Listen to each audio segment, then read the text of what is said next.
Bon, vous entendez le ministre Duclos, ministre libéral fédéral. Naturellement, un tel contrat est perçu tout de suite dans un contexte politique à quelques mois des élections fédérales et justement des sondages laissent entrevoir une lutte serrée entre les libéraux et les conservateurs.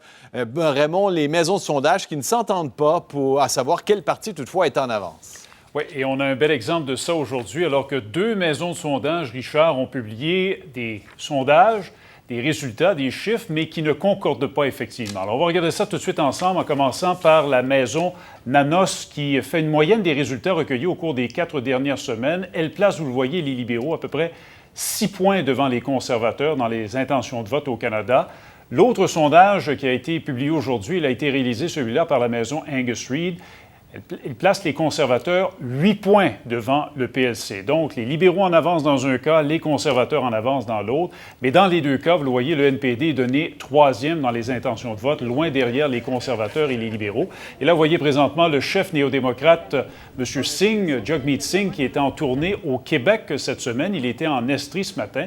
Il a affirmé à notre journaliste du côté de Sherbrooke un peu plus tôt cet après-midi qu'il ne s'inquiète pas, lui, de voir son parti être en 3e place dans les intentions de vote.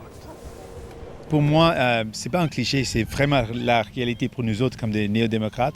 Le seul sondage qui compte, c'est le sondage du 21 octobre. Parce que pour les autres grands partis, ils ont beaucoup de couverture. Et pour nous autres, c'est pendant la campagne électorale que les gens vont voir. Cela dit, Raymond, ça ne s'annonce pas facile pour Justin Trudeau qui traîne une popularité chancelante. Oui, pas le plus populaire actuellement, Justin Trudeau. Vous voyez les résultats lorsque la maison Angus Reid a demandé aux gens ce qu'ils pensent du travail de l'actuel premier ministre. 61 ont dit qu'ils désapprouvent de sa performance.